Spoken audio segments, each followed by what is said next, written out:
What I want to do today is to talk to you about a project that's become the central focus of the Canadian Chamber, and that's how to tackle what we refer to as the top 10 barriers to Canadian competitiveness. When I travel to Asia, I'm simply stunned by the speed of the changes that are taking place there. They're building the most modern industrial plant in the world, and they're creating a well-educated workforce to run it. They're coming up the ladder towards us much faster than any of us anticipated just a few years ago. I traveled with the Governor General, and we went to Vietnam and to Singapore and to a range of other countries, to Brazil and to others. What was striking to me is the Governor General, as an ex-university president, likes to spend time visiting universities when we travel internationally. It is simply stunning when you have a chance to visit universities in those parts of the world, to see the extent to which the students realize that the efforts that they put in to their education and to ensuring that they hone their skills will make the difference between a life of crushing poverty and a life of relative affluence. What they are looking for, ladies and gentlemen, is the opportunity to have a crack at what we take for granted in Canada every day. And it's easy for us in settings like this to become complacent, to start to believe that the standard of living that we enjoy is our birthright as Canadians, that we're entitled to it, we'll receive it, and our children will receive it.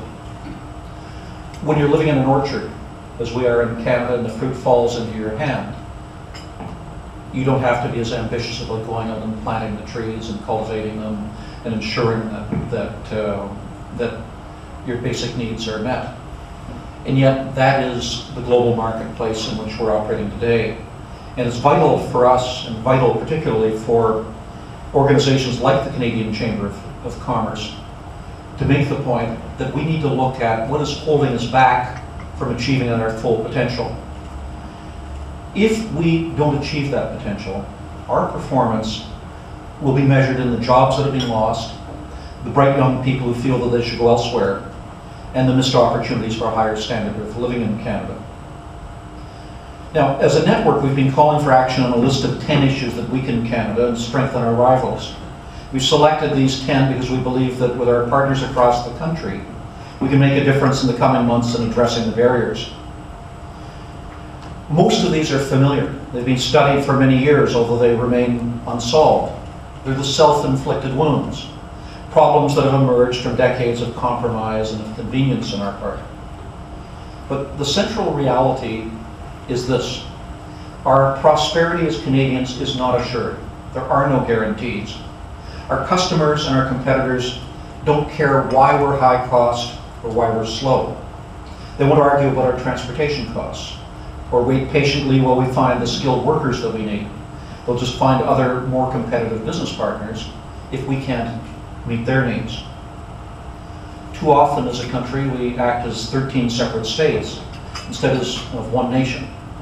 Delegates from the Canadian Chamber will discover that this weekend when they go to the Okanagan and visit the wineries and discover that they're breaking the law by taking a bottle of BC wine back home to another province in Canada.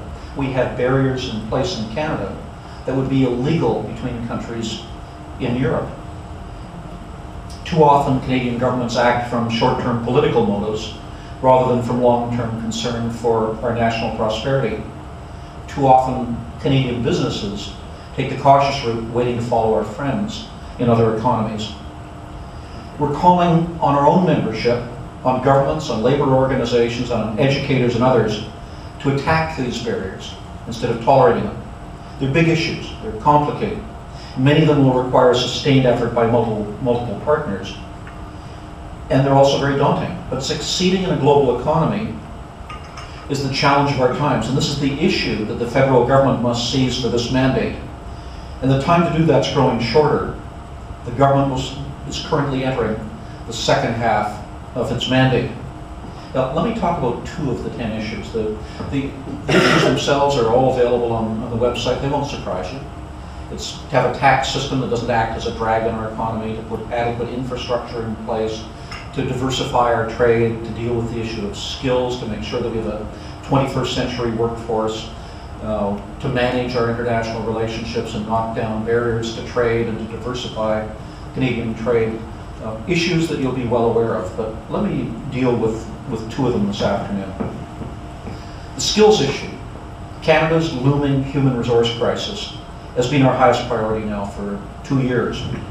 Canada's critical shortage of skilled labor is at the top of just about everybody's list.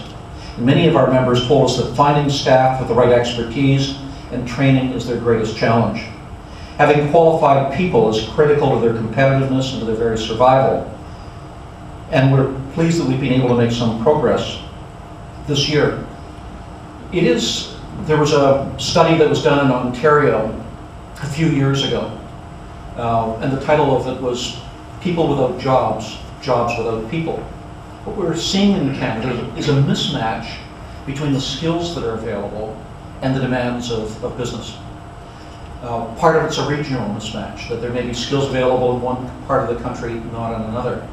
Others may be that we are not adequately training people for the jobs of the future, that there's not an adequate dialogue between our post-secondary schooling system and business, and that we have to redouble those efforts, that Canadian employers aren't investing enough in upskilling their workforce, that we're not doing a good enough job when we bring people to Canada of integrating immigrants into the economy and making them part of the Canadian dream, allowing them to put those skills to work, that we're going to have to look at new ways of organizing ourselves to create opportunities for Aboriginal Canadians or persons with disabilities, or breaking down cultural barriers to women in the workforce, or finding ways of bringing older workers back into the workforce, perhaps for partial weeks.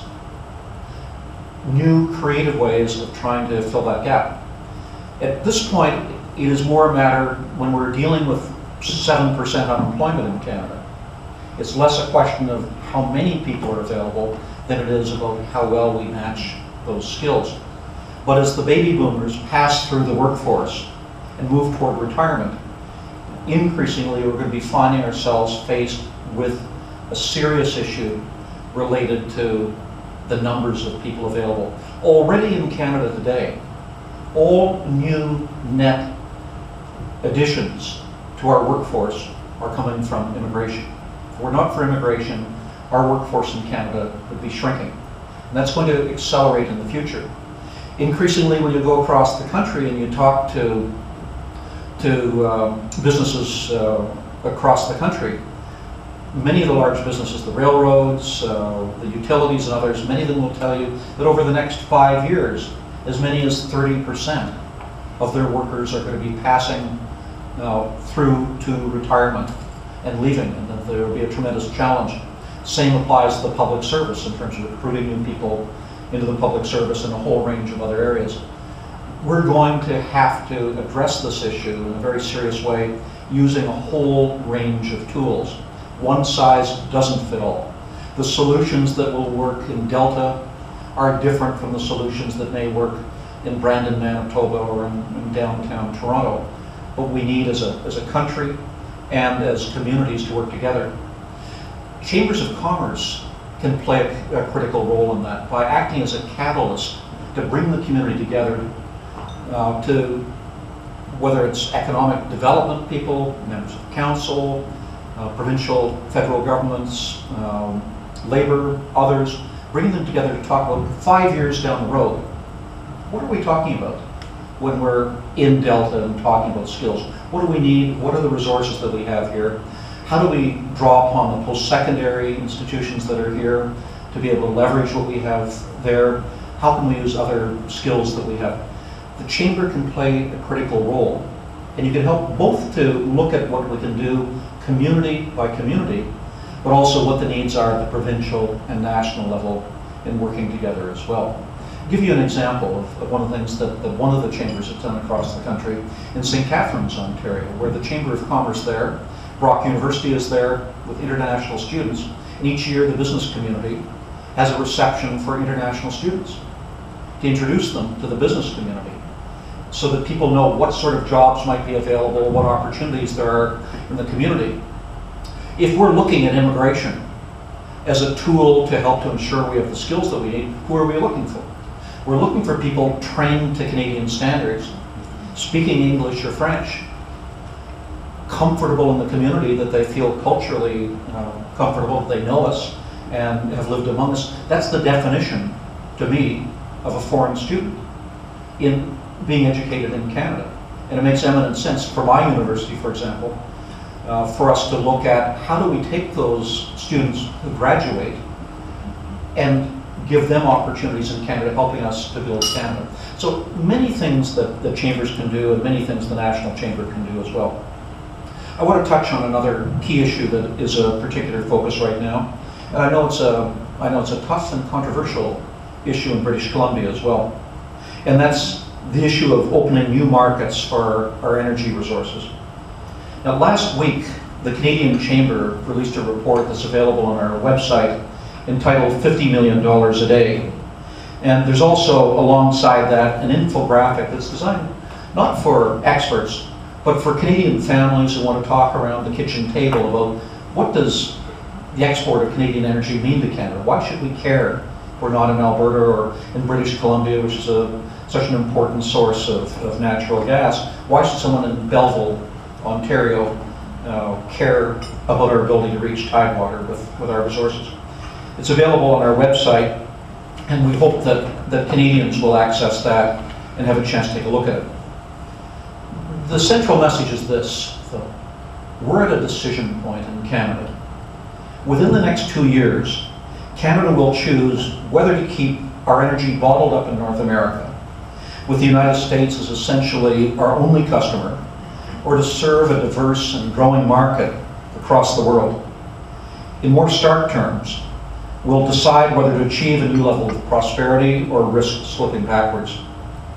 $50 million a day discusses some facts essential to understanding what the debate over oil and gas exports means for everyone.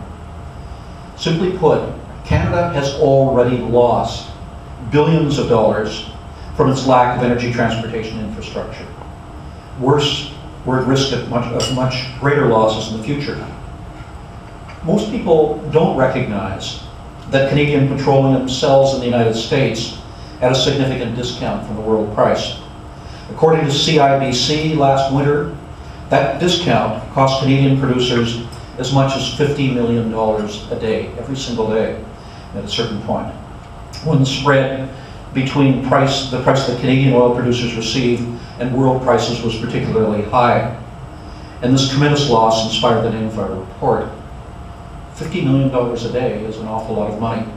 As a rule of thumb, about 20% of that money would be going into tax revenues to pay for schools, for roads, for health care, pensions, all the other benefits that we want to have as Canadians. Now, too often, whether our oil and gas will be brought to market is dismissed outside of Western Canada as a sectoral or a regional issue. Even worse, sometimes it's used to pitch region against region. The unlamented National Energy Program and more recent loose talk about Dutch disease are just two examples of that. Scars of the National Energy Program still run deep in Canada decades later. Almost 150 years after our founding, it's still too easy to divide Canadians and to portray Confederation as a zero-sum game where a region can only get ahead if others are left behind. The politics of envy drives wedges between us. It's unworthy, but all too often it's also successful. Today, just like throughout Canada's history, we need visionaries and we need builders, whether they're in business and politics or at our universities, to offer a more generous and inclusionary view of who we are as a people and who we want to be. And that's where I believe the national organization, like the Canadian Chamber, is an obligation. We're strictly nonpartisan. Through our network of over 450 chambers and boards of trade, we represent over 200,000 businesses, most of them small and medium-sized, from every sector and every region. Our mandate is to speak for Canadian business as a whole and to propose policies that will make our country stronger and more successful. Now, for example, last week I had the pleasure of participating in the LNG Export Forum in Calgary. And I know how important liquefied natural gas is for your province. It's also important for all of Canada. Exporting liquefied natural gas means new jobs for Canadians and increased tax revenues for governments, not just in big gas-producing regions like BC, but also in other provinces with a strong manufacturing and service industries. We need to work together on issues like this. The competitiveness of our entire nation depends upon it.